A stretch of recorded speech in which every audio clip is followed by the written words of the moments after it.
آپ میری بات پر توجہ دیں گے. لیکن اگر کوئی کہے کہ جی دیکھو جی یہ تو منکر ہے، ہو نہیں سکتا.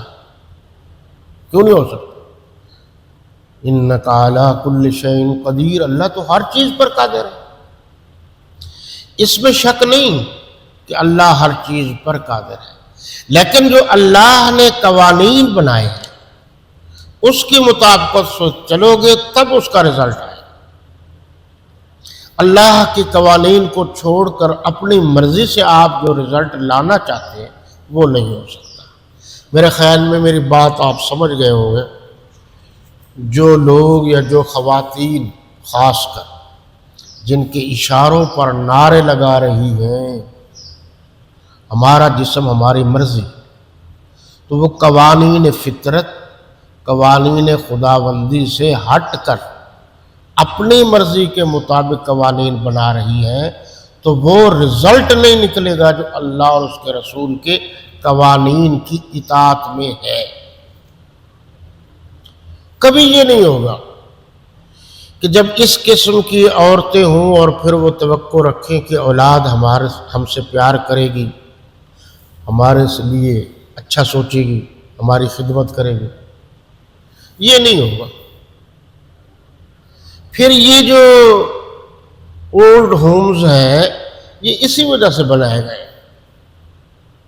آپ معاشرے کو دیکھیں، آپ اسلامی معاشرے کو دیکھیں کہ تمام تر خرابیوں اور کمزوریوں کے باوجود آج بھی باقی دنیا کے جتنی اولاد یا نیک لوگ ہیں ان سب سے بہتر اولاد بھی ہے.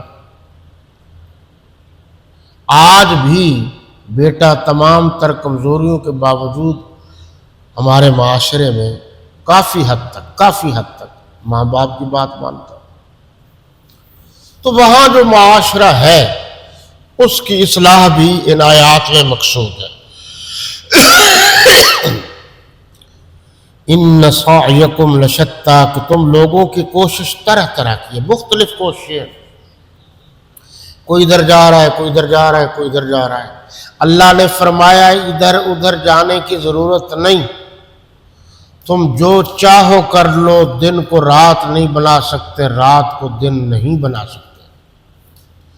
یہ تمہاری کوششیں ہیں مختلف شکلوں میں، ایسا ہوگا نہیں. یہ تمہاری سوچ کے مطابق ہے لیکن اللہ کے قانون کے مطابق نہیں. فَأَمَّا مَنْ أَعْطَى وَاتَّقَى، تو جس نے اللہ کے رستے میں مال دیا اور پرہیزگاری کی. دیکھو یہ مال جو ہے یہ دینا اللہ کی راہ میں بہت مشکل کام ہے. اچھا مال کی بھی اقسام سن لیجئے. ایک مال وہ ہے جو فرضی ہے، مثلا اللہ نے آپ کو دیا ہے تو زکوٰۃ فرض ہے ادا کرنا. فطرانہ اگر صاحب نصاب ہے تو ضروری ہے. قربانی اگر صاحب نصاب ہے تو ضروری ہے. یہ مال ہے. لیکن ایک مال ہے کہ جب کوئی غریب ہو، ضعیف ہو، کمزور ہو، مجبور ہو، مقہور ہو، تو اس کو اپنی مرضی سے دینا، جس کو ہم صدقہ یا خیرات کہتے ہیں. اور یہ بھی ذہن میں رہے جو صدقہ ہے وہ خاص لوگوں کے لیے، جو خیرات ہے وہ عام لوگوں کے لیے. صدقہ ان لوگوں پر لاگو ہوتا ہے جو غریب ہے. اب غریب کسے کہتے ہیں؟ اس دور میں غریب اس کو کہتے ہیں جو ضروریات زندگی سے تنگ ہو. یہ جو ہمارے ہاں تصور پایا جاتا ہے کہ جی جس کے دھلے ہوئے کپڑے ہیں وہ غریب نہیں ہے، یہ غلط ہے. اس کو سفید پوشی کہتے ہیں، یا ہماری زبان میں میانہ روی کہتے ہیں. اور اگر کوئی مجبور ہو کر کوئی موٹر سائیکل پر آیا ہوا ہے اور وہ آپ سے سوال کر رہا ہے تو بہت سارے لوگ کہتے ہیں کہ دیکھو جی اس کے پاس تو یہ ہے. تو وہ کہاں سے آتا ہے، ان کی کیا مجبوریاں ہیں، یہ دیکھا جاتا ہے. اور جو جس مکان میں رہتا ہے تو اس کو کیا مجبوری پیش نہیں آ سکتی. اب آپ کہیں جی وہ فلاں جو ہے نا اس مکان میں رہتا ہے اس کو کیا مجبوری ہوتی ہے. کیوں مجبوری نہیں آ سکتی؟ حالات تو حالات ہیں، کبھی اچھے اور کبھی برے. حالات کو دیکھ کر بات کی جاتی ہے۔ یہ جو ہمارے ہاں اس ضمن میں بس اچھی سی بات یہ ہے کہ مفتی اعظم پاکستان کے سب سے پہلے مفتی باضابطہ قانوناً وہ تھے مفتی محمد شفیع دیوبندی رحمۃ اللہ تعالی علیہ۔ یہ میں نے وضاحت کر دی تھی کہ کوئی دیوبندی مذہب نہیں ہے، نسبت ہے، جیسے ہم ملتانی، لاہوری، جنگوی، یہ نسبتیں ہیں شہروں کی۔ تو دیوبند بھی ایک قصبہ نما شہر تھا، اس کی طرف نسبت ہے۔ وہ ریلوے اسٹیشن پر کھڑے تھے، اور یہ جو اب زندہ ہیں، شریعت کورٹ کے جج بھی رہے ہیں اور مفتی بھی ہیں پاکستان کے، اس وقت مفتی اعظم پاکستان مفتی محمد تقی عثمانی صاحب ہیں۔ ان سے پہلے ان کے بڑے بھائی تھے جناب مفتی محمد رفیع عثمانی، وہ بھی اللہ کو پیارے ہو گئے، اب یہ ہے۔ تو ایک فقیر آیا مانگنے، تو مفتی شفیع صاحب نے ان کو جو حالات ان کے تھے اچھے سے اچھی خیرات دے دی۔ تو مفتی تقی عثمانی صاحب جو ان کے صاحبزادے تھے، انہوں نے کہا جناب یہ تو اس لائق نہیں ہے کہ آپ اتنا کچھ ان کو دے رہے ہیں۔ تو انہوں نے فرمایا بیٹا چھوڑو، کیا آپ اور ہم اس لائق ہیں جتنا اللہ ہمیں دے رہا ہے؟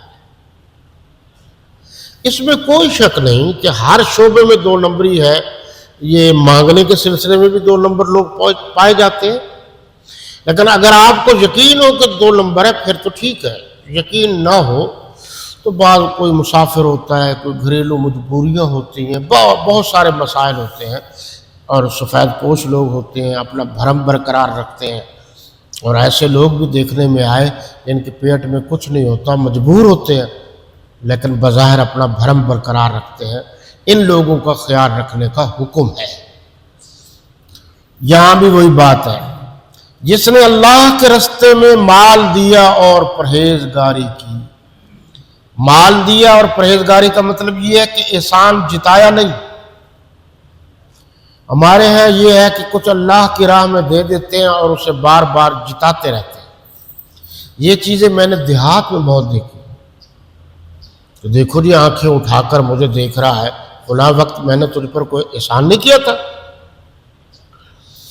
تو اس سے نیکی جو ہے وہ تقریباً ختم ہو جاتی ہے، کیونکہ شیطان کا جو پہلا حملہ ہے وہ یہ ہے کہ نیکی کرے نہیں۔ دوسرا حملہ یہ ہے کہ یہ بہت اہم نیکی ہے، اگر کوئی کر لے تو پھر وہ اکساتا ہے کہ اب یہ نیکی برباد ہو۔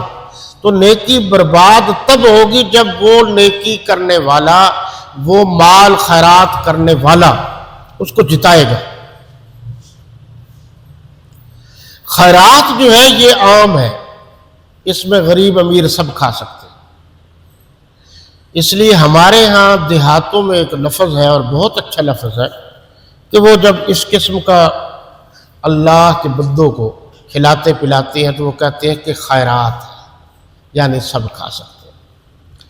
پرہیزگاری کا مطلب یہی ہے کہ احسان نہ کریں، اپنے آپ کو اللہ کا بندہ سمجھیں، وصدق بالحسنی، اور نیک بات کو سچ جانے۔ یعنی جو نیکی کی جائے وہ یوں نہ کہا جائے کہ میں گویا چٹی جو ہے مجھ پر پڑی ہے وہ کر رہا ہوں، بلکہ وہ سچ جانے کا مطلب یہ ہے کہ اللہ رسول کا حکم ہے، صحیح بات ہے۔ فَسَنُيَسِّرُهُ لِلْيُسْرَىٰ، اس کو ہم آسان طریقے کی توفیق دیں گے۔ آسان طریقے کی توفیق کیا ہے جی؟ کہ جنت کی طرف۔ ایک بات تو یہ، دوسری بات یہ ہے کہ جب آپ ایک کام کو کریں گے بار بار وہ آپ کے لیے آسان ہے۔ جب پہلے دن آپ ڈیوٹی پر جائیں گے تو آپ کے لیے مسئلہ ہے کہ اس وقت اٹھنا، جبکہ پہلے تو آپ عادی نہیں ہیں اس وقت کے اٹھنے کے، لیکن 2-4 دن کے بعد آپ کے لیے وہی ڈیوٹی آسان ہو جاتی ہے۔ تو جو بھی نیکی کا کام کرتا ہے پہلی مرتبہ جیب سے مال نکال کر اللہ کی راہ میں دینا مشکل ہے، اور جب وہ عادی ہو جائے دینے کا اور اس کے پاس توفیق بھی ہو تو پھر آسانی ہے۔ یہاں یہ مسئلہ ذہن میں رکھنا کہ بہت سارے ہمارے صوفیاء کرام وہ لوگوں کو دکھانے کے لیے کہ ہم بڑے سخی ہیں بہت کچھ دے دیتے ہیں اور شام کو مانگتے پھرتے ہیں۔ یار وہ مسجد والے چندہ مانگ رہے تھے، مدرسے والے میں نے دے دیا، مولوی صاحب آئے تھے اب میرے پاس کچھ نہیں اب تم دو۔ یہ غلط ہے، یہ غلط ہے۔ جو صوفیاء کرام اپنے مکان مسجد و مدرسوں کا نام الاٹ کرا جاتے ہیں اور پیچھے جو بچے ہیں ان کے وہ دھکے کھاتے پھرتے ہیں، یہ غلط ہے۔ آپ کو کوئی نہیں کہے گا، اس لیے کہ ان کے فائدے ہیں۔ فلاحی ادارے آج کل میدان میں آئے ہوئے ہیں اور وہ کہتے ہیں ہمارے نام کرا دو، پیچھے بچے دھکے کھاتے پھریں، یہ غلط ہے، غلط ہے۔ صحیح طریقہ یہ ہے جتنی توفیق ہے اتنا دو۔ یہ بات ذہن میں رہے کہ شام کو بچے بھوکے رہیں اور تم کہو ہم صدقہ خیرات کر کے آئیں، یہ غلط ہے۔ اور تم کہو کہ ہم مکان دے کر آئے ہیں مولوی صاحب کو اور شام کو جو ہے بچے تمہارے کہاں رہیں، یہ سارے طریقے غلط ہیں۔